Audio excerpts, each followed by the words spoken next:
बिस्मिल्लाहिर्रहमानिर्रहीम। अस्सलाम वालेकुम स्टूडेंट्स।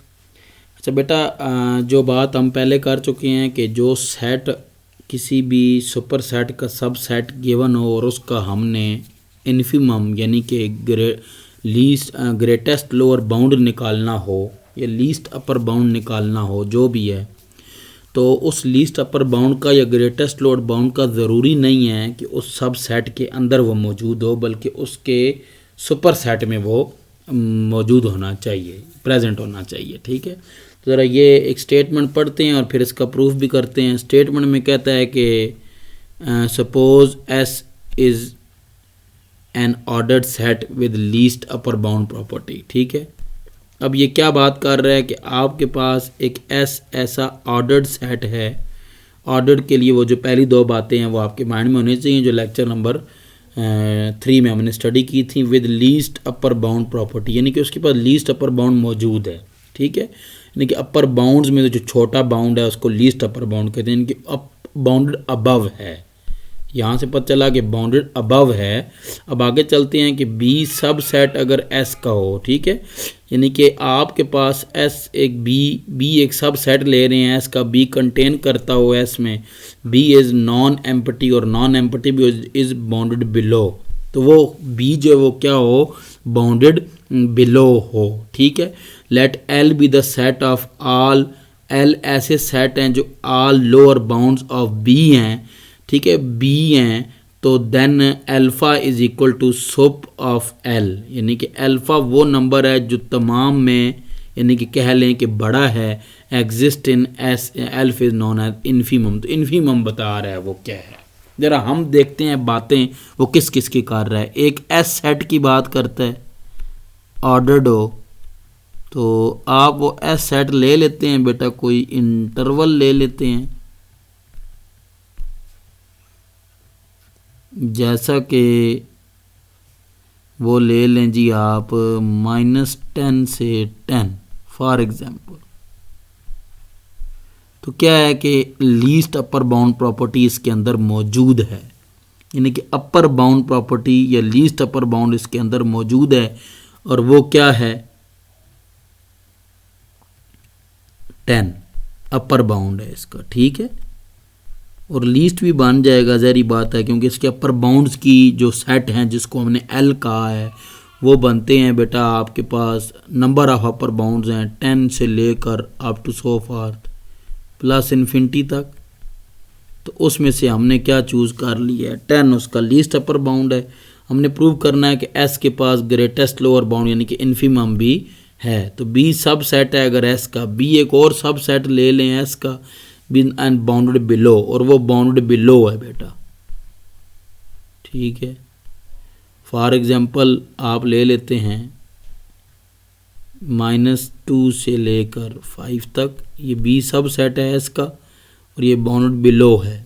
ठीक है, the L set of all lower bounds of B, L जो है वो तमाम लोअर बाउंड्स ऑफ बी का जो है वो कह लें कि क्या है, एल जो है वो तमाम लोअर बाउंड्स ऑफ बी का जो है वो सेट है। ठीक है, तो एल में क्या क्या आ जाएगा, -इन्फिनिटी से लेकर -2 तक। एग्जांपल साथ ले सकते हैं आप अपनी आसानी के लिए। देन अल्फ़ा जो है ना वो सुप ऑफ एल है, इन सब में जो बड़ा है वो क्या है, -2 है, तो एग्जिस्ट इन एस, तो वो लाजमन -2 किस में एग्जिस्ट कर रहा है, एस में।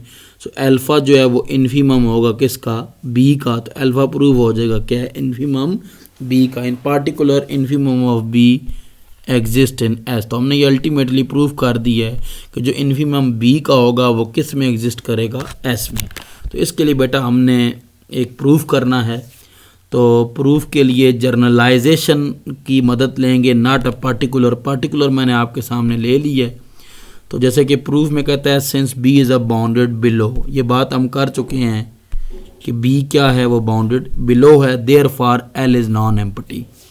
अब बी बाउंडेड बिलो है, तो बाउंडेड बिलो का मतलब है कि आपके पास बी ऐसा सेट है कि जिसका लोअर बाउंड एग्जिस्ट करता है, तो एल ऐसा सेट है जिसके नंबर ऑफ लोअर बाउंड्स हैं according to a real numbers. ठीक है, या अकॉर्डिंग टू अ एस जो सुपर सेट है वो। Since L consist of exactly those y belongs to S, which satisfy this property, यानी कि एल में तमाम वो एलिमेंट्स आएंगे बेटा, ऊपर एल को मैं बता चुका हूँ एक पर्टिकुलर एग्जांपल लेकर, जो तमाम एल में जो एलिमेंट्स होंगे वो लेस होंगे या इक्वल होंगे किसके, एक्स के, और एक्स क्या है, बी को बिलोंग करेगा, जो भी एक्स उठा लें आप बी से, ठीक है।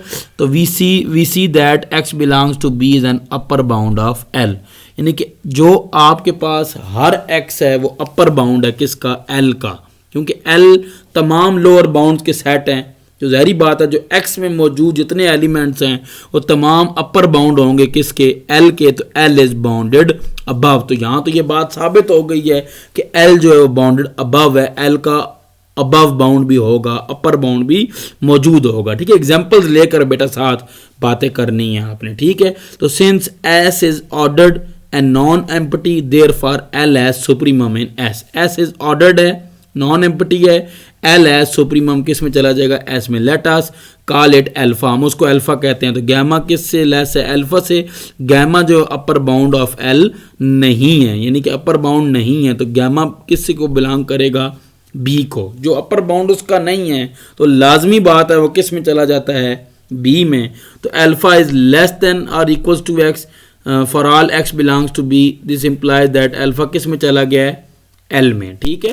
तो alpha is less then beta बेटा, नाउ अल्फा जो है वो लेस देन बीटा है। अब आप अल्फा बीटा को कहीं ना कहीं नाम देकर चलेंगे तो बात समझ आएगी। Then beta doesn't belongs to L, तो बीटा जहरी बात है एल में नहीं जाएगा, ठीक है। अब एल क्या है, ठीक है। अब एल आपके पास वो सेट है जो लोअर बाउंड का सेट है, बी जो लोअर बाउंड का सेट है। अब बीटा अल्फा से छोटा है, अल्फा से बड़ा है, तो अल्फा आपके पास क्या था, वो आपके पास कॉल इट अल्फा, यानी कि सुप्रीमम है किसका, एस का, बी का सुप्रीमम है एस के अंदर, वो बात हो रही है। तो उसके मुताबिक अगर चलते हैं बेटा, ये आप देख सकते हैं, we have show that, next one क्या कहता है, we have shown that alpha belongs to L, beta doesn't belongs to L, beta greater than alpha, in other word alpha is a lower bound of B और beta is not if beta greater than alpha, which mean that alpha जो है वो infinity है B के, लेकिन वो मैंने पहले एग्जांपल लेकर आप बात की है कि वो अल्फा एस में चला जाएगा और एस बी के एलिमेंट इंफिनिमम बी का है, लेकिन ज़रूरी नहीं है वो बी में मौजूद हो। यानी जब तक आप एक बी सेट का साथ कोई एग्जांपल नहीं लेते हैं, एस सपर सेट की एग्जांपल नहीं लेते हैं, L number of lower bound of B की एक प्रॉपर एक एग्जांपल लेकर आप उसको डिज़ाइन नहीं करते हैं, फिर अल्फ़ा को एक नाम देंगे, वहाँ से गैमा को एक नाम देंगे, बीटा को एक नाम देंगे, अपनी पर्टिकुलर वैल्यू लेकर चलेंगे बेटा, तो रियल एनालिसिस को पढ़ना आसान हो जाएगा। सिर्फ इस लेक्चर की हद तक नहीं होना चाहिए, आपके पास कोई भी लेक्चर रियल एनालिसिस का आएगा तो आपको एक पर्टिकुलर एग्जांपल, जैसे मैंने आपको स्टेटमेंट में बात समझाई थी, एग्जांपल देकर -10 से 10 वाली, ऐसे ही आपने कुछ एग्जांपल जनरेट करके माइंड में, या डिफरेंट टाइप्स ऑफ एग्जांपल्स करें जनरेट, और तब ये थ्योरम करेंगे, फिर बात समझ आएगी। दूसरी बात बेटा, थ्योरम को तैयार करने का आसान वे कि आपको इस थ्योरम की स्टेटमेंट में डेफिनेशन यूज़ हो रही हैं वो सारी आनी चाहिए। दूसरी बात, इस थ्योरम को पहले सिर्फ रीड करें, वीडियो को सुनें, फिर रीड करें थ्योरम को स्क्रीनशॉट लेकर, या नेट पे आप उसको डाउनलोड करके रीड कर लें, वीडियो सुनें, देन उसको राइट अप करें, उसका लिसन देखकर, फिर उसको रीड करें, ठीक है। और देन फिर बेटा आप उसको डिटर्मिन लिखने के काबिल हो जाएंगे। तो पहला कंसेप्ट बिल्डिंग आपका हो जाना चाहिए।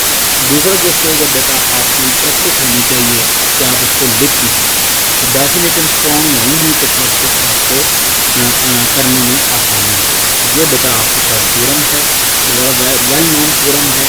अगर इसके बाद हम बात को देखते हैं, तो इसके बाद बेटा फील्ड की डेफिनेशन आ जाएगी, और ये डेफिनेशन हम छोटी क्लासेस में पढ़ते आ रहे हैं।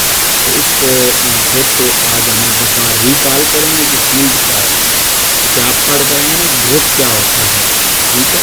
तो ऐसे ही अभी हम फील्ड की प्रॉपर्टीज़ को भी स्टडी करेंगे, ठीक है बेटा। Good afternoon.